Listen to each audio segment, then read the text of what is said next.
let's work backwards. If the world we want to live in has more leaders who sound like the life they've actually lived and who sound emotionally available, what can we do to listen better to those up and coming voices now? And what can we do to show up as that type of leader every chance we get?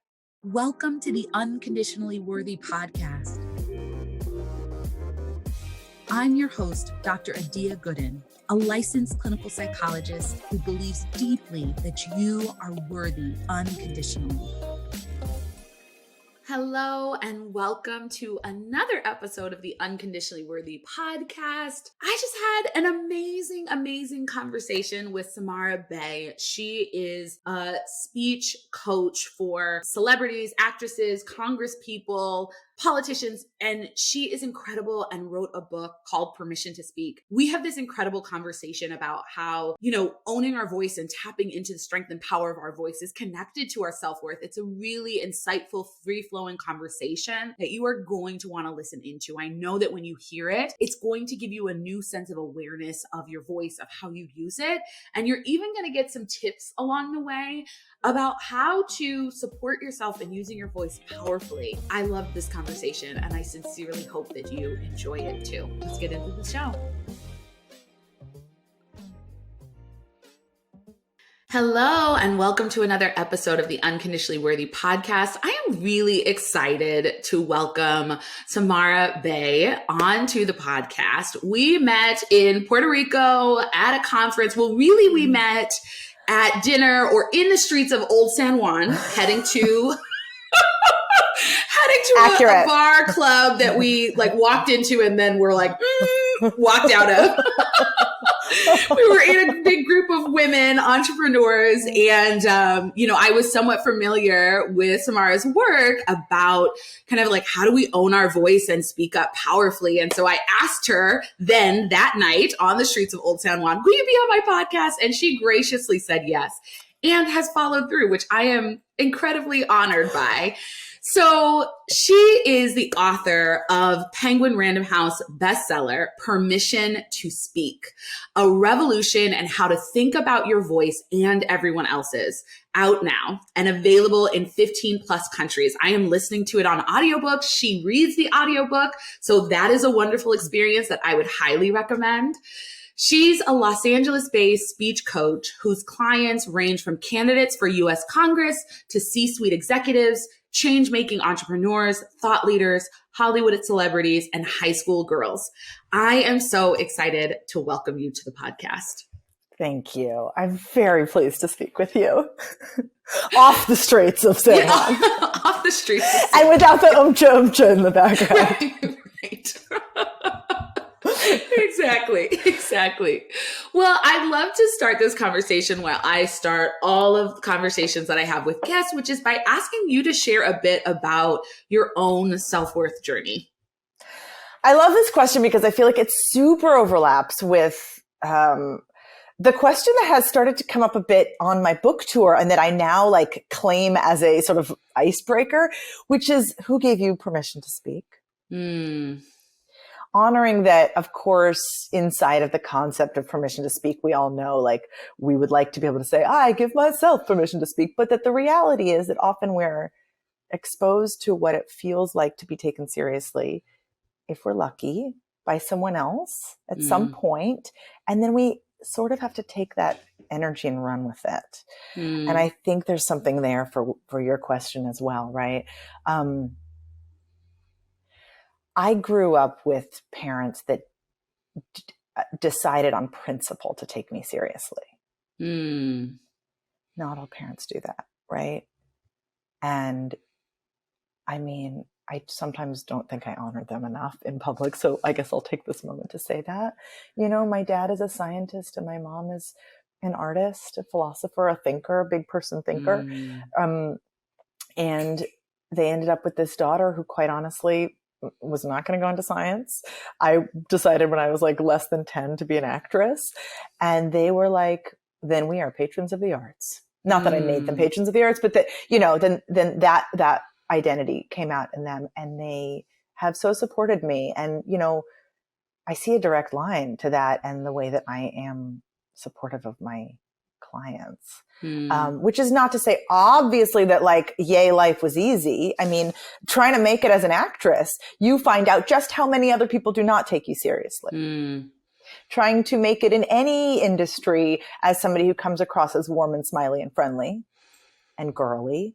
You also, find out what people, what assumptions people want to, jump to.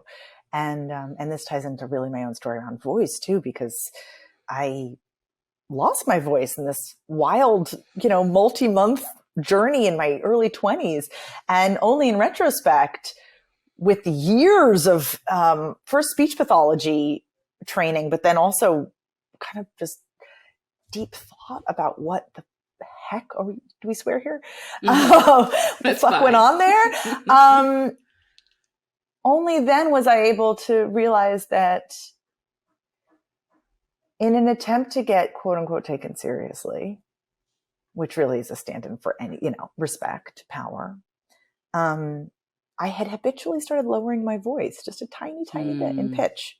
Like we're not talking, full Elizabeth Holmes, but a tiny bit. And when I went back to that speech pathologist who helped me in my 20s, she's like, yeah, all young women who come to me, that's the problem. They have vocal nodules. They have something painful going on with their literal vocal cords because they picked up a habit for psychological reasons in a bid to get taken seriously that then has physical repercussions. And in my case, in many of our cases, literally makes us lose our voice. So the irony inside of that is like, yay and boo. So that's all there. And then, I have to say another major part of my self-worth journey, if I am honoring that sometimes it doesn't come from within, but from without, is that I had this opportunity to write this book fall in my lap. I had been thinking about these ideas, but I had been thinking that they were a podcast and I hadn't really known what the, sort of manifestation of them should be.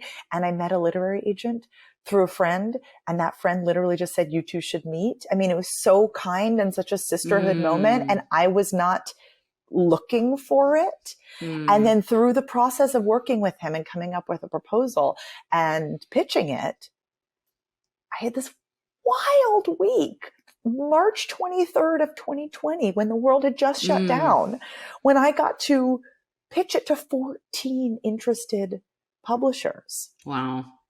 Over Zoom. I was everybody's first Zoom author meeting, and they were all like, I don't even think this is possible. And I was like, oh, I'll show you. Exactly. But I was like lucky that my topic is public speaking. And I'm like, well, let's show up like people, even though we're on, camera. And at the end of that week, there was a 13-way bidding war.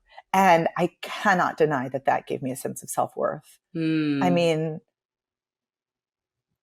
I would love us all to be kind of proofed against needing an experience like that in order to make us sort of come into our own and face our genius. But the reality is that is how it happened for me. And then I'm taking every lesson from it I possibly can and turning it into offerings for, my people. Thank you for sharing that, from the experience of being affirmed and really seen by your parents to the shifts that you were trying to make to be taken seriously. And even as you were sharing that, I was thinking about, I was very frequently hoarse and I think, I don't know, you know this stuff better than I do, but like going, you go to a party and you're like, and I would often like go to a party, get into debates, come home hoarse, or maybe I was just having fun and come home hoarse, but it made me think that like, oh, maybe I was doing something with my voice that was sort of leading to those things. And in a way we all are. In a way we all are, because who doesn't lose their voice no matter how much they scream? Babies. And then we get socialized. Period. End of story. That is a good point. And I have a baby who at times is screaming very intensely.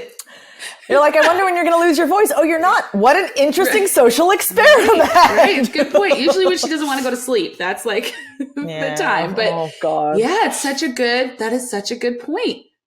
There's so much in the world of, self-empowerment. I think of like the Glennon Doyle phrase of who were you before the world told you how to be. There is a voice equivalent. What did we sound like? How much breath did we take? Yeah. Before the world told us how to sound. How much space to take up. Yeah. And I think, it's like it relates to our voice. It relates to how we show up. It relates to our energy. It relates to so many things. And I love that we're talking about speaking and voice today because, it's something that, most people navigate. And, oh shoot, I was going to say something and then my mind just lost it. And then we'll see if it comes back. I am so here for that. I'm so here for that. This happens to me in every single interview. And now I've just decided, it's like a magical moment. It was not yes. Now I remember. Yes. I was wanting to come back to you kind of sharing your experience of pitching the book and how that affirmed, the worthiness of your work and how that sort of, translated into you feeling like it was affirming your worth. And I think one of the things that stands out to me about that experience is that you allowed yourself to take it in, because I think that a lot of people who struggle with self-worth, especially like high achieving folks, have experiences where people are affirming them and affirming what they do and affirming their gifts, but they're really struggling to own it and take it in. There's an inner narrative that says they're just saying that's just nice. They don't really mean it.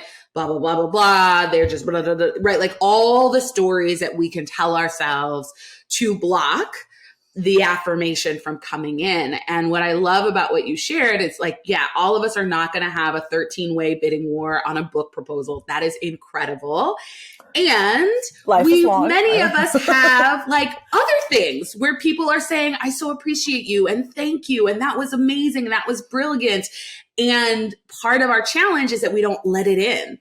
And so the fact that you let it in and then are using it to affirm the importance of your work in the world and how it can impact and help people is really beautiful. It's really intentional work, for all of us. Like partly it's how do we receive? How do we receive anything? How do we receive a gift? How we receive a compliment is sort of how we receive anything, probably. How do we expand our capacity to believe that they mean it, right? That the person who's complimenting us is doing so in good faith. And then some of it is the intentionality of bringing the types of ideas that make you feel expansive to mind. This intersects with my coaching too, because I love to help people with what to do in the moments before the big moment, whatever the big moment is, right? I mean, I'm kind of generally in the public speaking land, but that I like to define very broadly, right? Because we all know, like doing a podcast like this, turning on a camera, getting on a physical stage, getting on a metaphorical stage, talking to one person where there's a power dynamic and something's on the line. Let's call it all public speaking.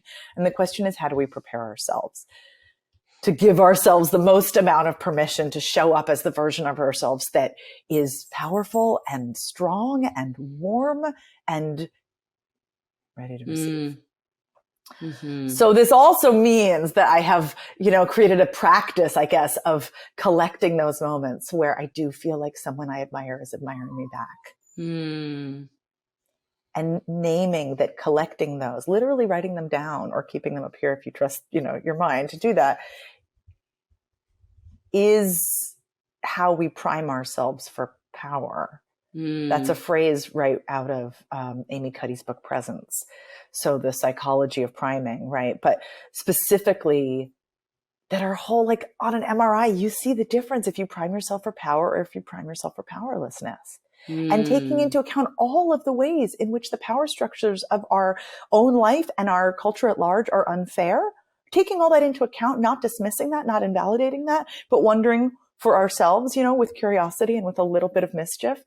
What can I do in the moments before? And the answer usually is like, that one time that one person said that one thing and it made my whole like body chemistry realigned in that moment toward that. Can I take a deep breath and allow my body to realign again right now, a few months later, on behalf of what I'm about to go do? Yeah.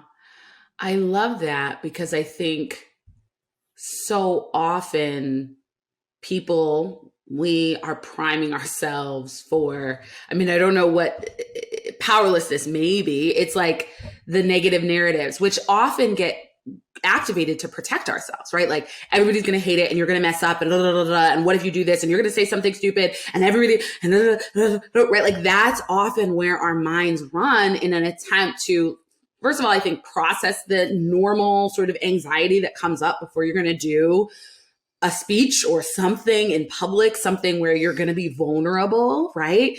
But then our mind takes it and says, it's going to be awful. Everyone's going to hate you. You're going to mess up. And what if you do this? And what if you, and really all that does is like prime us to like shrink and hide and talk really fast, which I have been guilty of doing, right? So get it over with, So real, right? And like, and we're convincing our mind that thinking about the worst case scenario is the smart thing to do. And you know what it is? It's the fear thing to do. Obviously, that was underneath your brilliant example. And more than that, it's what our ancient cave people ancestors wanted us to do, because eyes on you equals predator present. Yep. And then add to it the socialization of thousands of years of being a woman, being a person of color, being somebody who's queer, being somebody who shows up in any space like they're other and knowing it, right? So, hi, our nervous systems know what to do. Our nervous systems know how to go into protection mode. And the question is, and the question that all of us who are, you and me and all of you watching this get to be inside of is, when, not always is the answer, but when do we get to think about those moments, not just from the position of protection, but from the position of connection? Sometimes we cannot, right? I like to say that there are some rooms where the revolution is not going to happen. Our job is to stay safe.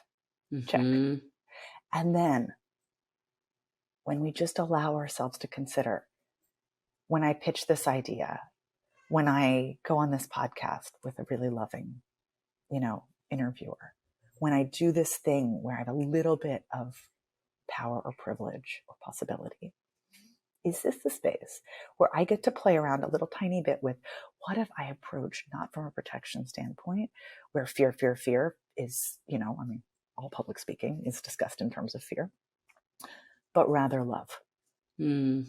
How can I care so fucking hard about the thing I care about? Not overcare, not perform that I'm caring, just actually invite my body to show up like I care about the thing I care about. So much and so in good faith that I allow the care to spread. That this pitch session that I'm about to go in and pitch my heart out on, I'm going to actually bring my heart. And know, quite honestly, that it is a revolutionary act to do so. So if your body is sending you a bunch of mixed signals, yay, this is so exciting. Boo, I don't have a history of doing this. And what if the people kick me out of the tribe? All those feelings is the sign that you're doing the brave thing. And I think about how when you can be grounded, or when you can ground yourself in your worthiness, it makes it so much easier. Because I think part of the reason that gets so activated is, what if they say I'm not worthy? What if I do this wrong and that means I'm not worthy? What if I'm kicked out of the group? What if I'm annihilated, right? Like all of these things. Or I have to do it perfect and that's the only way I'm going to be worthy, or that's the only way, right? Like when your self-worth is at stake, you've got to do it perfect. You can't make a mistake. what other people think of you is so important. And ultimately what ends up happening is we end up sort of turning inwards and overly focusing on ourselves. And what you're inviting us to do with the focus on connection and focus on love is to not ignore ourselves, but focus and put our attention on our audience, our listener, the person in front of us, and how we want to show up with our values and connect with them versus avoiding mistakes, failures, rejection, etc., which shuts us down, which keeps us safe, but doesn't make the impact. Mm-hmm. So that's the inflection point, right? It's like, Right. which one are we going for? And truly no shame in either one. Mm-hmm. But when you're feeling like that little inner, ooh, yes, yes, yes. This is so real. It's so real. I mean, humaning in front of other humans. There's this page in the final chapter of my book where I talk about exactly what you said, that we're often when we make it the hardest on ourselves is when we focus on ourselves. And it's like, great, cool, thanks. Tell me not to think about an elephant. Okay. And so the offer is this, this TED talk that I love by a woman named Carolyn McHugh. It's called The Art of Being Yourself. And she tells the story. She's an older Scotswoman, and she tells the story of when she was a child and a big family and had to perform some music thing with all of her siblings for the family at large. And she didn't want to. She felt shy. And her mother famously said to her, no one cares about you. Go out there. Your job is to entertain. Your job is to entertain. And she said, from that moment on, I had, quote, a spectacular disregard for being the center of attention. And then she says, from the stage of TED, I'm not the center of your attention. You're the center of mine.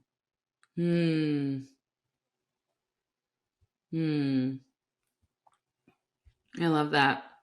It's like the worthiness inside of that, right? Mm-hmm. Because, I like to sort of joke that, and it's not a joke, but that there's, we all have two modes of communicating. The joke is, of course, we have 80 billion, but I would like to suggest that they fall into two major categories. What we sound like when we feel like we're being evaluated, when we feel like we have something to prove, right? When we feel like we're being judged. Maybe it is, as linguists say, a literal evaluative space, right? A job interview.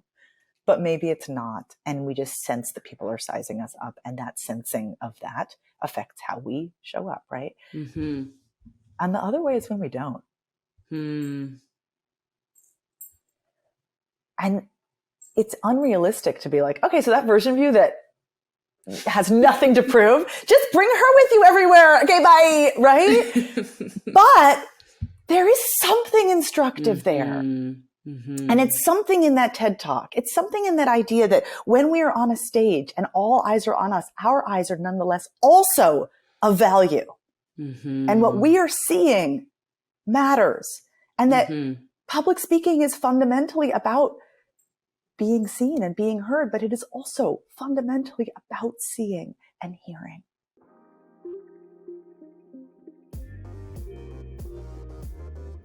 Have you ever felt like a fake or fraud and worried that you'd be found out and fired? That's imposter syndrome. Imposter syndrome is one of the most common ways that low self-worth shows up in our lives. When we feel like imposters, we hide and play small because we don't feel like we've earned our right to be where we are. We don't feel good enough or worthy. The truth is that you're not an imposter. And in order to stop playing small and start playing full out, you need to understand what's causing your feelings of imposter syndrome and utilize proven strategies to overcome it. That is exactly what my brand new free e-guide on understanding and overcoming imposter syndrome shows you how to do. Go to www.dradiagooden.com/imposter syndrome to snag your copy today.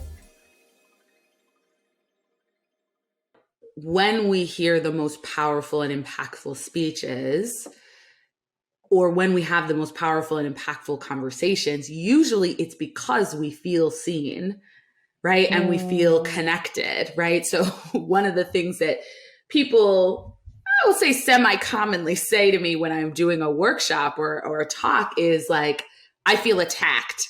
And when I hear that as, not as though I am like I am not like in the mean. funny way or in the funny way. Okay. In the funny way. I always am like, I hope it's lovingly attacked, because I'm always coming with love, and I'm never like, you need to blah, blah, blah. But I think what's happening is that people feel seen, right? Because I'm saying things that expose parts of people, not anyone individual, but they're like, oh, how are you in my head? What? Why are you calling? Why are you pointing that out? Like, I thought it was just me. Right. And so there's, I also get very good reviews. It's not like everybody's like, stop attacking me. Don't come back here.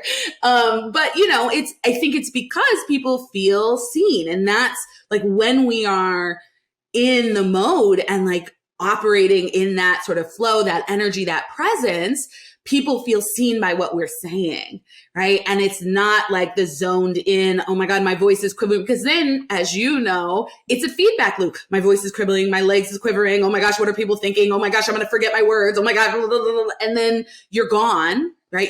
You're sort of retreated. People will then start saying, oh, she's shaking and her leg is quivering. And then, we sort of create this feedback loop versus like, how do I say this in a way that reaches people? And who can I look at, and how is their response, right? Sort of a communicator of, is it landing, or is it resonating with them? Can I, connect with them more deeply? And then it doesn't matter so much if your voice is a little bit shaky or your leg is quivering, because you're in it and you're present and you're striving to connect. And you're doing something bigger than yourself. Right? I mean, that process of helping people feel seen, whether they joke, how dare you, or not, is about helping not just you connect with them, but them connect with their fellow humans. Like what you're really talking about is something I feel a lot also that I think was an early inspiration, honestly, for pursuing this work, which is that I don't have to have all the answers. I just have to create space for people to see that they're not alone. The solidarity of how much our relationship to our voice is our relationship to our power, is our relationship to ourselves, is our relationship to our worth. And that how much most of us have inner voices that say, why can't you hack it? What's wrong with you? Just to allow that, like, turn to the person to your left, turn to the person to your right. You are not alone. Is a way of undoing, I was going to say systemic shame. I mean, quite honestly, systemic shame. Yeah. And then we are vessels for that message. And this is for anybody listening, even if your topic isn't what I just said, right? I mean, there is an element of public speaking, again, using that phrase super broadly. There is an element of public speaking that is inevitably mission-based, even if you're speaking on behalf of your company, right? Even if you're talking about third quarter earnings, right? Finding your way into talking about why you are talking about it. If it could be an email, it should be an email. If it's going to be a person out loud in front of other people, there's got to be something there that's about helping humans human together. And once that's the case, it's just not about whether your voice is shaking. I mean, I guess I think I'm like in this phase. I feel like we're having this conversation while I'm in this phase of thinking a bit more spiritually about my because I think there's just something really sacred that we miss sometimes in what it is to talk about the weird ideas inside of our own heads as they come out. To just honor that we're all unique and we're all weird. And as much as we try to hide that we're weird, we're all weird. And then the question is, how do we weird out loud when we've got the chance? In what way? And on behalf of whom, Yeah. I love that. It makes I'm a little messy right now. I love it. I love it. And it makes me think of Eckhart Tolle. And one of the things he talks about at times is like, like there's no, how does he phrase it? It's like there's no physical manifestation of our thoughts, right? Like neurosurgeons cannot find a thought, right? Like they can do surgery on your brain. They can cut your skull open. They are not going to be able to find the memory, the thought, the etc. Right. And so I do think it's like, yeah, if we're talking about speaking and using our voice as sort of thoughts made manifest, as bringing what's in our heads and this sort of, is it in here? Is it in our brains? Is it somewhere up there? Where is it coming from? But it's coming through, and it inherently is vulnerable. And it's this powerful opportunity to connect and share ourselves and show ourselves. And then, similar to the title of your book, when we do it, we also give other people permission to do it as well. Yes. And when we have any platform at all, as you and I do in this moment, what kind of modeling we use. I mean, what you just said is so real. And I write about it in chapter 7, but it's my one spot. Chapter 7, I joke, is the only chapter that's actually about the words coming out of our mouth. I'm like, you might have noticed at the top of that chapter, I'm like, you might have noticed we've gotten this far and I haven't talked about the words. But on the other hand, you can't do it without words. I mean, you can, but it doesn't last very long. I don't know. Breathing. And it connects to the intrinsic messiness of us trying to get those thoughts that a surgeon cannot find from inside of us out. And so although there are such totally understandable reasons that we want to come across as polished, as articulate, quote unquote, as eloquent, quote unquote, right? These really fucking loaded words. As much as we want to come across that way, because there are judgy voices that are hearing us, and that is also real. I love to remind us of a few things inside of that. One, our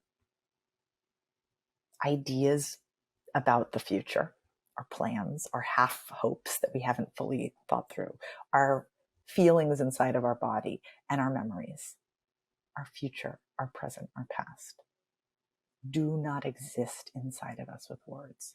I mean, right? Our memories, literally images. And so then the question is, when we're going to talk about them,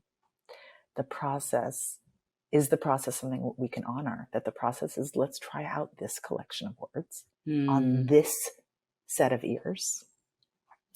And then we get to check in. Did that set of words land? If not, I've got other words. And we don't allow ourselves that kind of sort of collaborative spirit sometimes when we're sharing something on the inside out. So I love us to know that we have that at our disposal. Yeah. That's part of it. And then another part, let's see if I can go back to what I was thinking.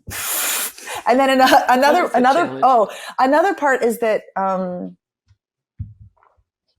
good old Barack Obama's "Yes, we can" is such a reminder that sometimes the simplest way to say things is the best. And no matter what our industry is, and no matter how seemingly formal it is, with rare exceptions, like when you're on the stand in a legal trial, right?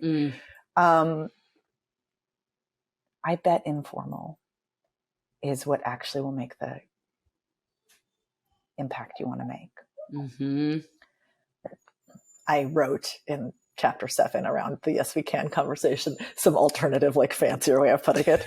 I believe inalienably in the rights of and it's like, you just laugh at it because it's like, right. If we get in our own way about trying to clever our way into getting taken seriously, the impulse is totally understandable and it will not work. Yeah.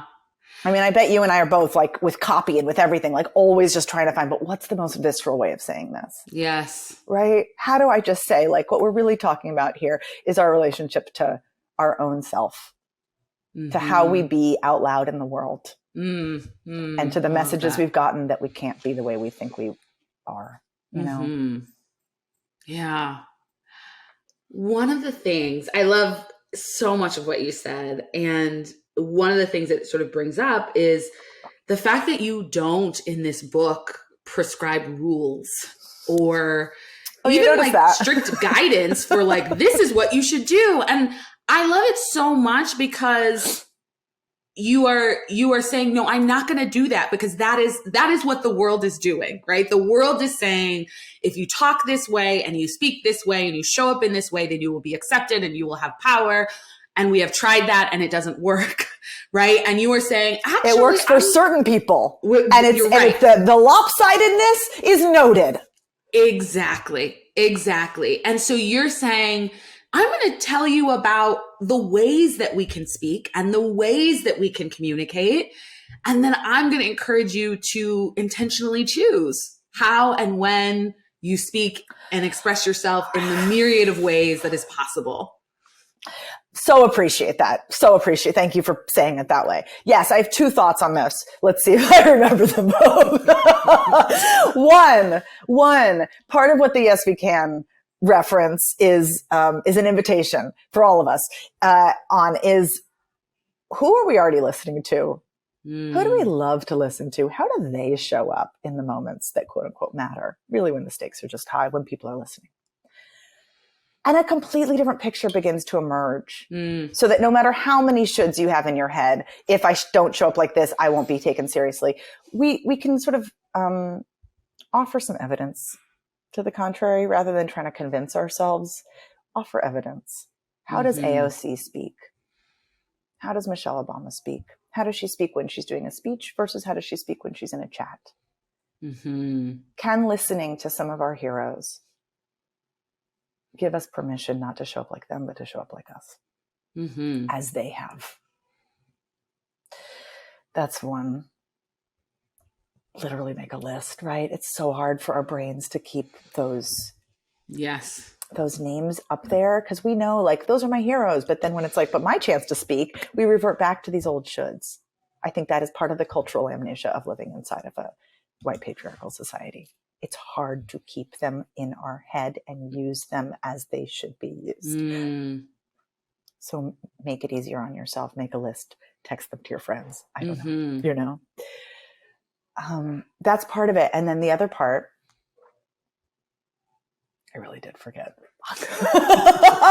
Wait, what was the setup? No rules, not having rules. Oh, yes. Thank you so much. Brilliant. And then the other part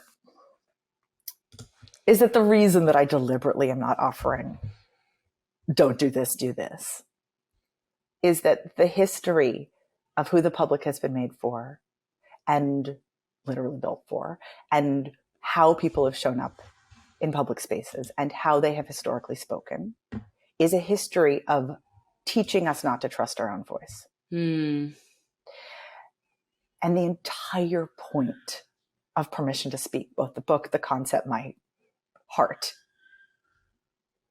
is that that's keeping us out of power. Not the kind of power over, right? Although maybe that too, but the power to our own sense of agency. So me or anyone who is a quote unquote expert telling you how to talk is beside the fucking point. The way to decolonize our public speaking is to know that we, with our own deepest sacred instincts, have the answer. It's just buried. Yeah. I mean, I think there's so many parallels there with how I talk about self-worth, right? It's like we're born with it, right? Similar with like our voice, our natural pitch, right? We're born Those with babies, it, you know, the babies, and then it gets covered over, right? Like layers of conditioning and messages and traumas and all of these things that disconnect us from the truth of who we are, right? And I feel like you're saying the same thing about our voices, right? It's like, how do we uncover, how do we shed some of the conditioning, some of the messages, some of the, you know, all socialization, right? That has disconnected us from our true voice and using our voice as a source of power. So much. And how do we, right? Part of it is engaging in conversations like this, finding our people. Hello. And some of it is finding our people in real life, right? As well. Like, who are our allies? You know, can our, you know, hype thread of friends also say, I love this one. This always makes me laugh. Every once in a while, send each other a note saying, by the way, you have permission. Like, I don't have any standing to give you permission. We all should be giving ourselves permission. But also, in case you needed it today, Yes. you have permission. I want to see more of you, not less. You know, and remembering that actually, although it may be quiet and disparate right now, it is actually a movement. All of us talking about how to unlayer that stuff in all of our industries. We are vast. Yes. We are legion. And part of this also is what I like to talk about is voice justice. And it's the opposite, I think, of voice bias, which is what all of us have on some level. So, you know, when we think about voice biases, we sometimes instantly think of people who are judging us based on how we talk, but we do get to also think about the ways that we're accidentally judging people and categorizing who we should take seriously and who we shouldn't, because often when we do that, we are also dismissing ourselves. So those are some places to start, right? To remember that we're all in this together, to know that we all have some actions that we can take, to love on voices that don't sound like what power has traditionally sounded like. Yeah. To love on our own, to love on our friends. When a friend shows up and is like totally in like mode and like all of the vocal fry is there and they're like, oh my God, I cannot even believe what just happened. Or somebody on a podcast, you can have that initial impulse, right? We're not, we are bias machines on some level. We can't avoid that first step maybe, but we can have the second wiser thought. Ooh, I just started to categorize that person as unworthy based on their voice. I wonder what their story is. Can I get curious there instead? In what ways have they picked up the voice they have in order to get by in the rooms they've had to get by in? Yeah. Because obviously when we extend that level of generosity to others, it does allow us to offer it to ourselves. Yeah, I love that. And I love that your book sort of models that process by highlighting like the research on,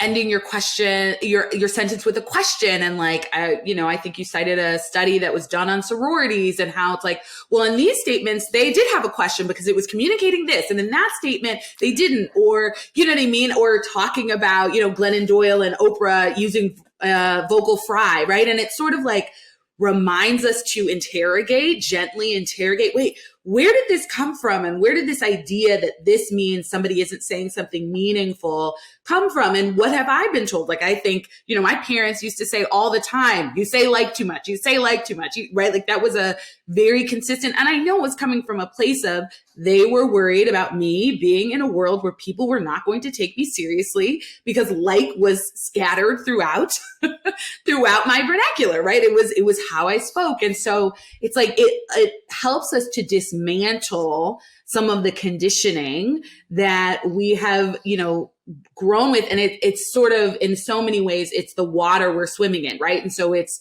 hard to see it until you're like, oh, wait, I didn't think about that. And so I think your book really helps with that dismantling process. I mean, that's gold. So thank you. Thank you. This in a way, I have a bunch of origin stories, like of course, a bunch of little, sort of flashpoints resulted in this thing, this, not just the book, but also like everything, like my favorite thing to talk about. But one moment really stuck out in 2018 when, Alexandria Ocasio-Cortez had not yet won the general, but she had won her primary in New York. And those of us in LA were starting to hear about her through our friends. And she came out to LA to speak. And I got a ticket. And as I was on my way there, I called my mom, as I say, big fan of mine. And she goes, oh, thank God, Alexandria Ocasio-Cortez really needs you. And I was like, bless, Mom, I think she's doing just fine without me. And my mom said, no, I can't take her seriously with that voice. And for context, my mom is a second wave feminist. My mom kept her last name when she got married. She had a Fulbright scholarship. She is for women. And she couldn't take her seriously with that voice. And I remember saying in the moment when she said that, possibly without even taking a breath, or she's teaching us what getting taken seriously might sound like. Mm. And it was such a spark for me because like clearly my mom is not the bad guy in this story. Mm-mm. We all just have these assumptions and they don't even support the world we want to live in. Right. Mm-hmm. And so I'm just here to be like, let's work backwards. If the world we want to live in has more leaders who sound like the life they've actually lived and who sound emotionally available, what can we do to listen better to those up and coming voices now? And what can we do to show up as that type of leader every chance we get? Mm-hmm. Mm-hmm. Yeah. I mean, it's, I think of the Audre Lorde quote, the master's tools will not, is it dismantle the master's house, right? Like we can't keep using the same things that are keeping us stuck, keeping us oppressed to change the world, right? And the process is important. The process of recognizing, welcoming, embracing voices and being willing to sit with potentially our personal discomfort because it's breaking norms and rules that we have maybe been able to fit into, right? And that have served us, right? And to get uncomfortable with like, oh, that's not what I'm used to, without letting our minds, right? Like watching our minds, but not believing the thought that, well, they shouldn't sound like that, or they shouldn't say that like that. And catching ourselves when we fall into those patterns and not beating ourselves up and shaming ourselves for it, but recognizing that as the conditioning and then being willing to release it and feel the discomfort of like, oh, well, if she has the permission to speak like that, how might I have the permission to speak? And what would that look like? And that inside of that like, dare we connect that discomfort, which is perhaps inevitable, right? I think you're right, to something that also feels like a little bit of mischief, a little bit of joy, that by us deliberately putting ourselves into those situations where we are experimenting with bringing a version of ourselves out that is perhaps reserved for our favorite people, that we feel the discomfort and we also know that we are centering our own joy. That is part of the goal. I love that you're adding that in, because when I think about speaking, like that's when it's like fun, right? Like it is more fun when it's like, I'm going to play with you and, like, let's see how it lands. And I also think that's when we're speaking, whether it's to a crowd or to one person, where we do come back to connect most, because we're being our full human selves. And like literally, what's the point of life if not that? Yes. This has been such a beautiful, free-flowing conversation. And I feel like we could talk for hours and hours. It's so funny when you said, find my people. When I met you and like a couple of other people at the summit in Puerto Rico. And it was like all the people that I connected with the most, they were like, oh, I live in LA. And I was like, why is everybody who I connect with the most? And it was like, well, it makes sense since I'm from the LA area. And I also don't live in LA right now. So it was sort of this like, oh, Listen, we're here. When I visit. I'm actually going to come through Chicago and do a workshop in the fall.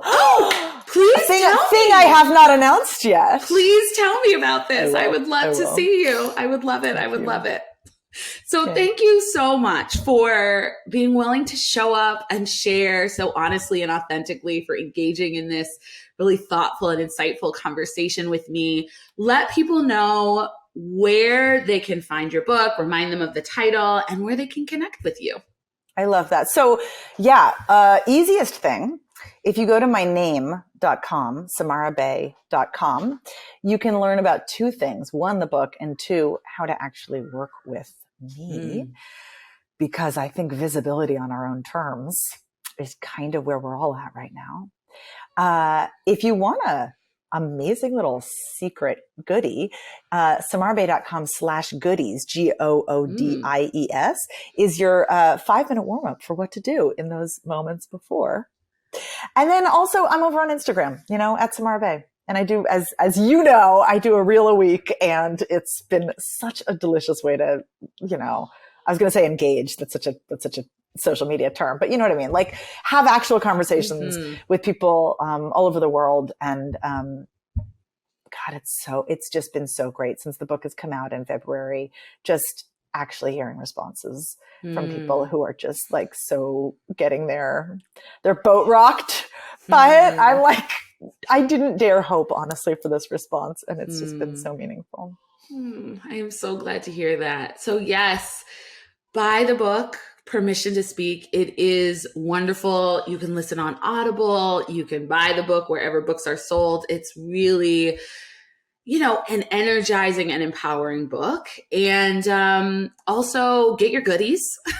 We'll link everything in the show notes. Yay. And be sure to connect with Samara on Instagram. Thank you again so much. Thank you. Thank you.